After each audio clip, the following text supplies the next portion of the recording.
The motive of the killing of General Barayuga was to stop General Barayuga from testifying against Colonel Garma.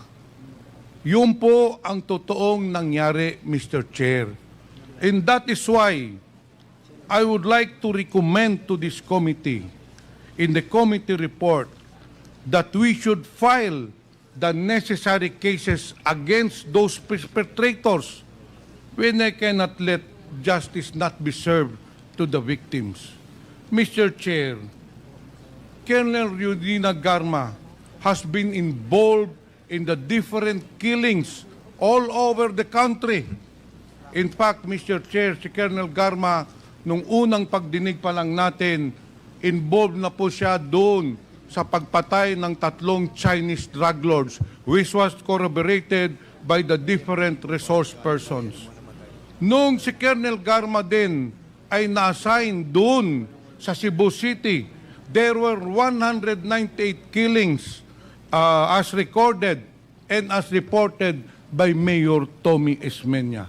And ngayon po, klarong-klaro po na ang mastermind ng pagpatay kay General Barayuga, walang iba po kung hindi si Colonel Garma in cooperation, in cahoots with Colonel Leonardo, based on the testimony of our 2 resource persons.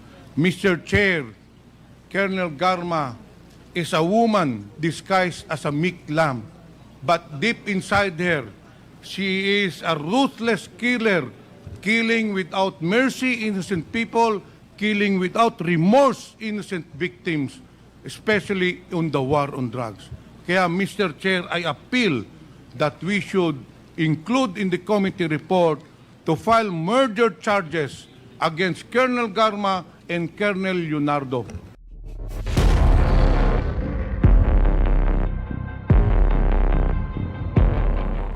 Surigao del Sur Representative Johnny Pimentel of the House Quad Committee branded former Philippine Charity Sweepstakes Office General Manager Royina Garma as a ruthless killer who hides behind an innocent facade to commit brutal crimes. In his interpellation, Pimentel underscored that Garma orchestrated the murder to prevent PCSO Board Secretary and retired Police General Wesley Barayuga from exposing corruption within the PCSO. During the hearing, Police Lieutenant Colonel Santi Mendoza testified that Garma ordered Barayuga's assassination in exchange for 300,000 pesos. Retired Police Corporal corroborated this claim. Nelson Mariano, who said he was responsible for recruiting the hitman, identified as Loloy. According to Pimentel, when Garma was assigned to Cebu City when she was still a police colonel, there were 198 recorded killings, as reported by former Mayor Tommy Osmeña. And now, it is obvious that the mastermind in the killing of General Barayuga is none other than Colonel Garma in cooperation, in cahoots with Colonel Leonardo based on the testimony of our 2 resource persons, Pimentel said. He urged the committee to include a recommendation to file murder charges against Garma and Leonardo in its report. Facing intense questioning before the House Quad Committee, the 51-year-old Garma has been accused of serious crimes from nepotism to corruption to murder. She exemplifies the qualities of persons trusted by former President Rodrigo Duterte, based on the accounts of witnesses testifying in the legislative inquiries at the Senate and the House of Representatives. Hindi umusad ang kaso ng pagpatay sa dating board secretary ng Philippine Charity Sweepstakes Office na si retired Police General Wesley Barayuga. July 30, 2020 nang barilin at mapatay si Barayuga nang nakamotorsiklong gunman habang pauwi galing PCSO headquarters sa Mandaluyong.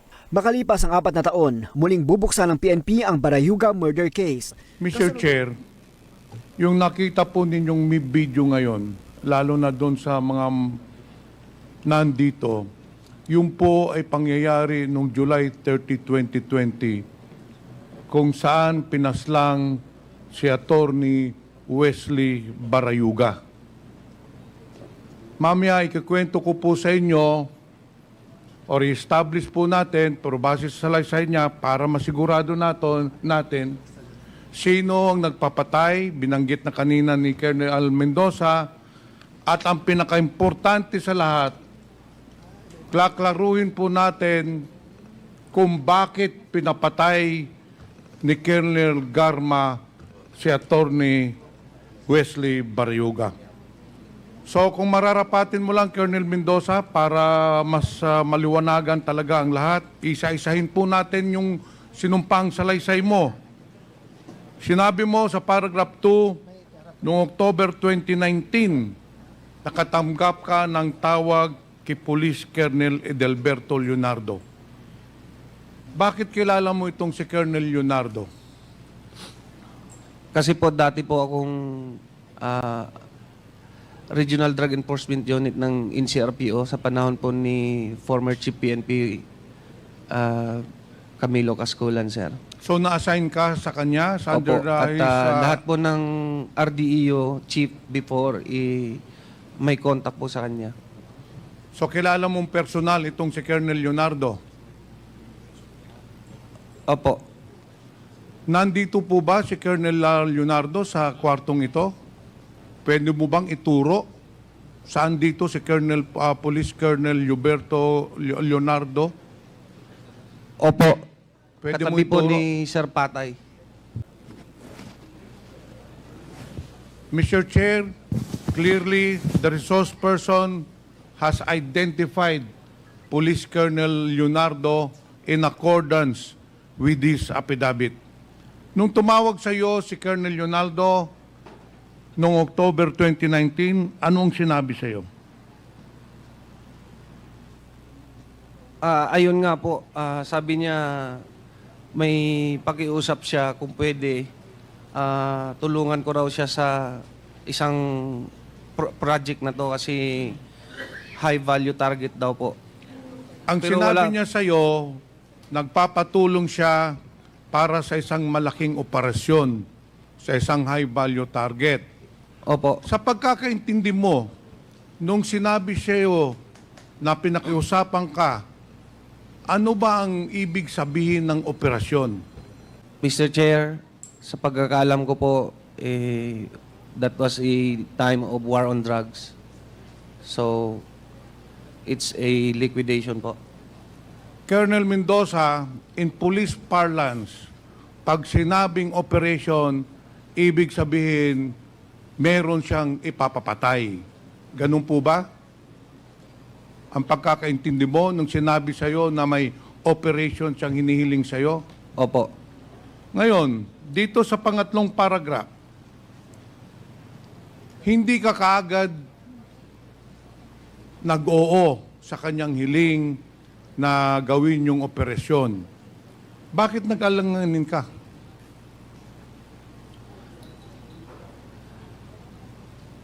Sir, wala na po ako sa RDEO kasi noon, sir eh. So hindi ko muna sumagot kay Colonel Leonardo na Opo, gagawin mo. Pero nung Pebrero 2020, tumawag na naman si Colonel Leonardo sa iyo at nagbigay na ng karagdagang detalye. Anong detalye yun? Sir, nilagay po nila sa listahan si Sir Wesley Barayuga po. So, in short, Colonel Mendoza, sinasabi ni Colonel Leonardo na yung target ng operation ay walang iba si Attorney Wesley Barayuga. Opo. At nagbigay po sila ng synopsis tungkol sa activity ni Sir Wesley Barayuga daw sa Pero that is very clear, drug Mr. Chair, activities. na fabricated yon para maniwala ka. Kilala mo ba yung Wesley Barayuga? Anong time na yun po? Hindi pa po. Nung February 2020 po. Hindi ko siya, naririnig ko siya sa ano sir kasi secretary siya ng ano sir ng PCSO sir. Mr. Chair, yung binabanggit po ni Colonel Mendoza na sa pag-uutos ni Colonel Leonardo, si Attorney Wesley Barayuga po, for the information of everyone, is a retired police general, PMA Matikas Class 83. he was the corporate board secretary of PCSO. He assumed his position on January 24, 2018 until his death on July 30, 2020. Nagpag-abot po sila ni Colonel Garma. Si Colonel Garma naman po ay July 15, 2019 na italaga sa PCSO hanggang June of 2022. Balikan po natin yung sinampang salaysay mo. Matapos ma-identify ni Colonel Leonardo na ang target ay si Wesley Barayuga, sinabi mo sa kanya na tinanggap mo na yung assignment, hindi ba? Nung pagtawag sa iyo, tinanggap mo na yung assignment Opo. na operatan, papatayin si Attorney Barayuga. Ngayon, anong sinagot mo sa kanya?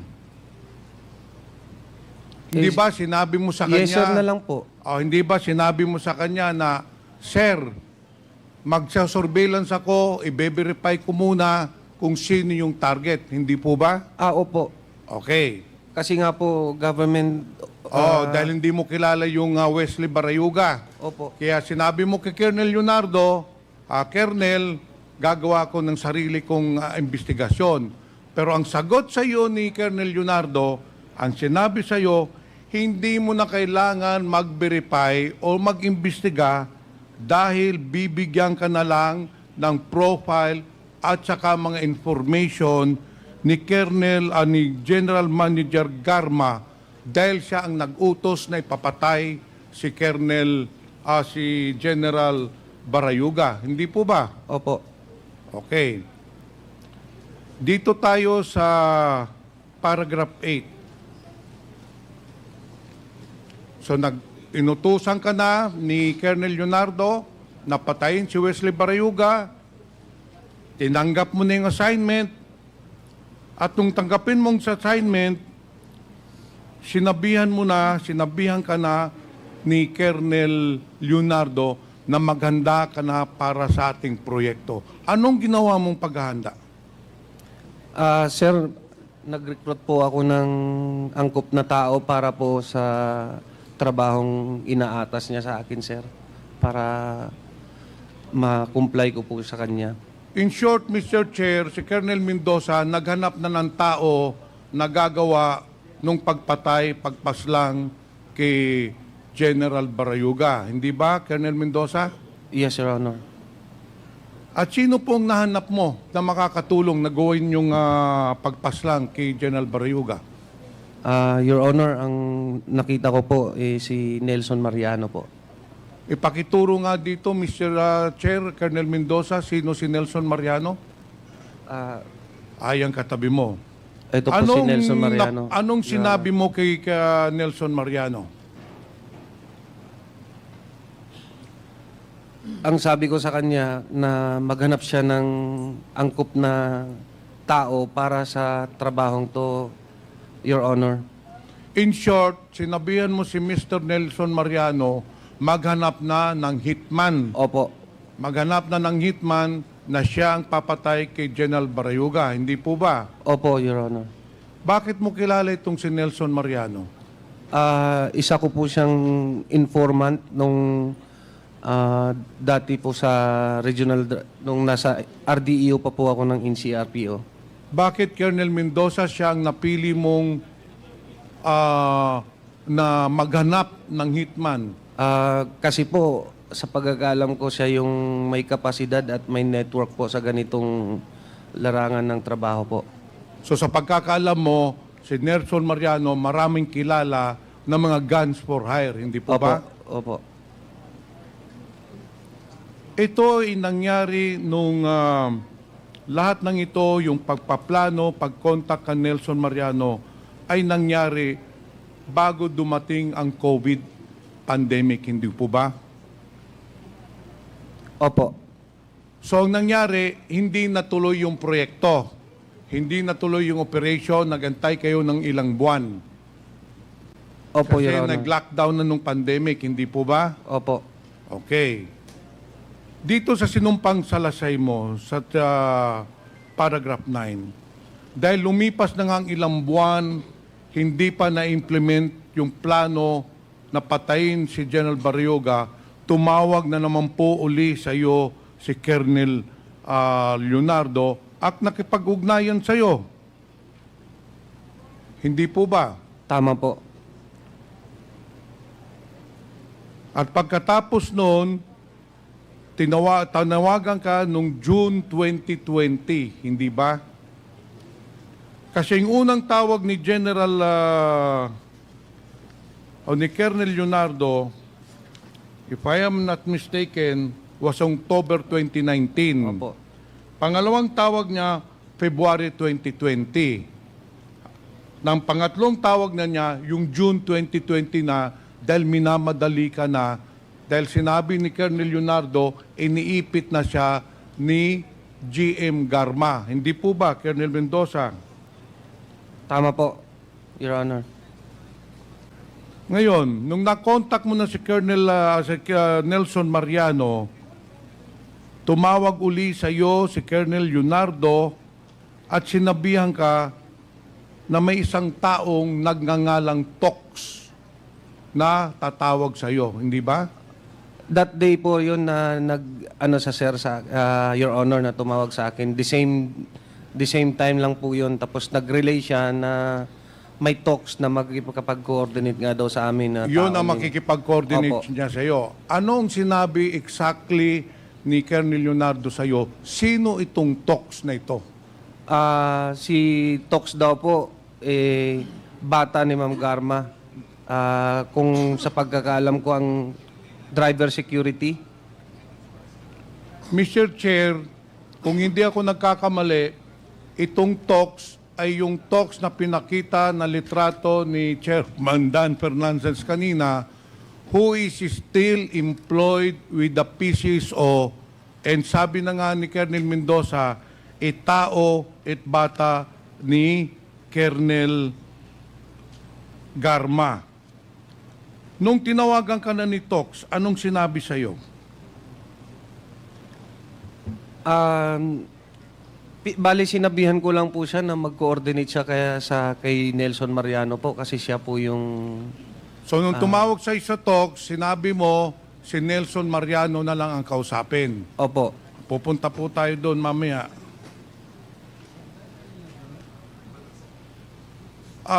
Nelson Mariano, nung nagkausap kayo ni Tox, anong pinag-usapan ninyo? Magandang hapon po, Your Honor. Oh. Binibigay niya po sa akin yung mga impormasyon, lahat ng detalye, sasakyan, at oras ng paglabas ni General Barayuga. So in short, binigay sa iyo ni Colonel Leonardo lahat ng information, whereabouts ni General Barayuga. Ang nagbigay po si Tox. Si Tox na ang Tox po. nagbigay. Ngayon, sa paragraph 12, Colonel Mendoza, nagkausap kayo ni Nelson Mariano at sinabihan kang nakahanap na siya ng hitman. Ano ang pangalan ng hitman na nahanap niya? Ang sabi ni Nelson, alias Luloy daw po. Alias Loloy. Opo.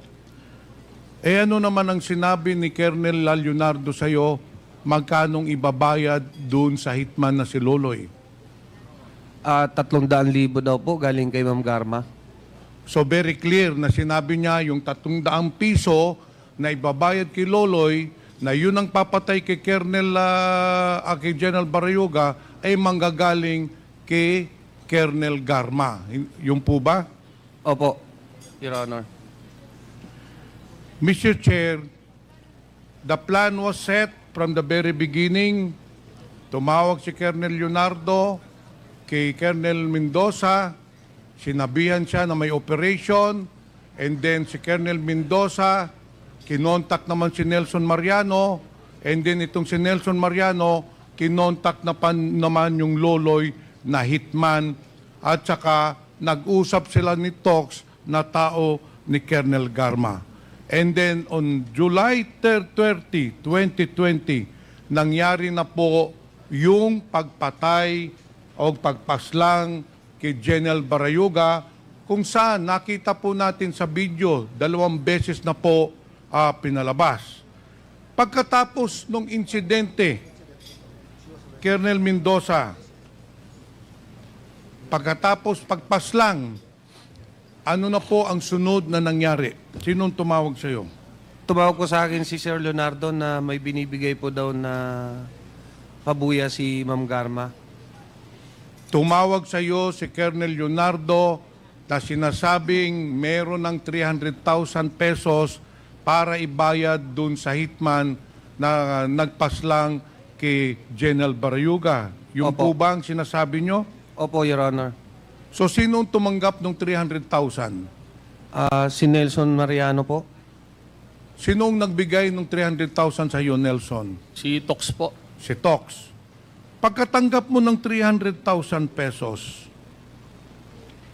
ano na ang ginawa ninyo doon sa 300,000 pesos? Tinago ko po yung 60, binigay ko kay Colonel Santi yung 40. Yung 200 binigay ko kay Loloy sa Santa Mesa. Itong si Tox, kung makikita ninyo, ay makikilala pa ba ninyo? Opo. Mr. Chair, since we already have the picture of this Tox, who is allegedly a person of interest, dahil ito ang nag-contact kay Nelson Mariano, nagbigay ng order na patayin si General Barayuga, at ito rin po ang nagbigay ng pera na 300,000 pesos. Mr. Chair, I just would like to point out that at the time that General Barayuga was killed, there was an ongoing investigation by NBI regarding the corruption in PSSO, most specifically in the operations of STL, Small Town Lottery. In fact, bago po siya napatay, itong si General Barayuga, according to NBI officer in charge, Eric Distor, General Barayuga was prepared with all the documents, and in fact, he was prepared to testify against the corruption and illegal practices in PCSO. Yun po ang motive bakit po pinatay si General Barayuga. Yung nakita po niyong pick-up kanina na sinakyan ni General Barayuga was given by Colonel Royina Garma to make sure na ma-identify po si General Barayuga. Kasi si General Barayuga, wala hong sasakyan yun. Kaya mahirap po i-surveillance dahil walang routinary procedure. Kaya binagyan po ni Colonel Garma ng bagong pick-up si General Barayuga. Yun kasi ang binigay na impormasyon niya kay Nelson Mariano. Pati ang plate number, description sa araw ng pagpaslang. The motive of the killing of General Barayuga was to stop General Barayuga from testifying against Colonel Garma. Yun po ang totoong nangyari, Mr. Chair. And that is why I would like to recommend to this committee, in the committee report, that we should file the necessary cases against those perpetrators when I cannot let justice not be served to the victims. Mr. Chair, Colonel Royina Garma has been involved in the different killings all over the country. In fact, Mr. Chair, si Colonel Garma, nung unang pagdinig pa lang natin, involved na po siya doon sa pagpatay ng 3 Chinese drug lords, which was corroborated by the different resource persons. Nung si Colonel Garma din ay na-assign doon sa Cebu City, there were 198 killings as recorded and as reported by Mayor Tommy Esmeña. And ngayon po, klarong-klaro po na ang mastermind ng pagpatay kay kay General Baryoyoga, walang iba po kung hindi si Colonel Garma in cooperation, in cahoots with Colonel Leonardo, based on the testimony of our two resource persons. Mr. Chair, Colonel Garma is a woman disguised as a meek lamb, but deep inside her, she is a ruthless killer, killing without mercy innocent people, killing without remorse innocent victims, especially on the war on drugs. Kaya, Mr. Chair, I appeal that we should include in the committee report to file murder charges against Colonel Garma and Colonel Leonardo. Thank you, Mr. Chair.